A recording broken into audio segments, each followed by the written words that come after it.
Hey guys, so I wanted to show you how you are going to create your final project. Now, this is an example of mine, but I wanted to kind of show you what you have some options out there.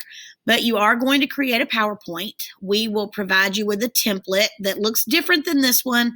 I will show you that one as well, but this is the one I chose to create. So I started with a blank PowerPoint, and then I went and found pictures that I could use as my background. You do not have to do this if you do not choose to. You just have to complete a PowerPoint. So yours does not have to be quite as fancy as mine. You do want to make sure that you have a title page. So I am doing the Savannahs, and you want to make sure you put who created the PowerPoint and who your homeroom teacher is. I realize that homerooms have changed, but right now we're still looking at Collins, Guerin, and Mullinex. All right, so the next page in your PowerPoint should be a map. You can locate a map online of where your ecosystem exists. So I put here, where in the world can you find the Savannahs? And there's a map. The green areas show where the Savannahs are located. The next slide should be key characteristics. You want to make sure you include the key characteristics of your ecosystem. That was RQ1.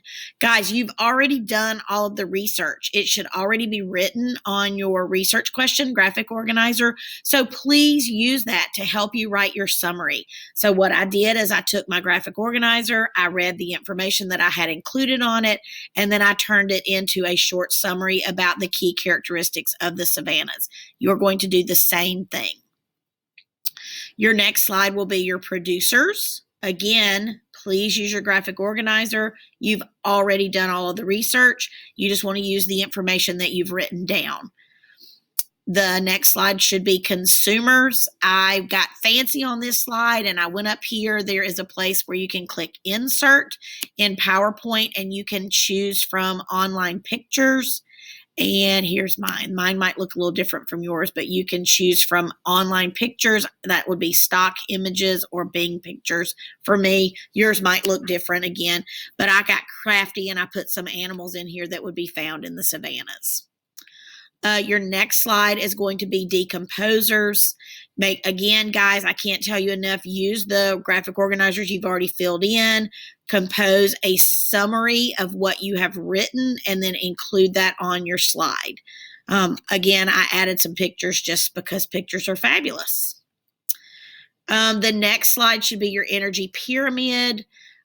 Use the text that we read from, your exemplar text, as well as the information that you gathered on your research question to just do a summary about the energy pyramid. What is it? How do we use it? What is it good for? What does it show you? Next should be your threats. You want to make sure that you talk about the threats that are specific to your ecosystem. Again, use RQ8 to make sure that you get those turned in. And then you want to also make sure you have a resource page. Guys, you need to include the resources. Where did you find your information? So if you found a book, you want to include the author, you want to include the title of the book and the year that it was published. If you found a website, you want to include, if there is an author to the website, the name of the website, and then the URL or the web address. So I have given examples of both books and websites to help you. You want to make sure, your next slide is going to be about something that you learned from doing your research. Why did you choose to do your ecosystem, or what did you learn? That will be your next slide. Looks like I have a misspelled word. And then your last slide is going to be all about you, the author. You are the one that is creating this PowerPoint. I want you to tell me something about you. You can turn to the back of most books and find an about the author page. Sometimes it's in the front, but I want you to include something about you. This is all about me because this was my PowerPoint. I hope this is helpful. If you have any questions, please let me know.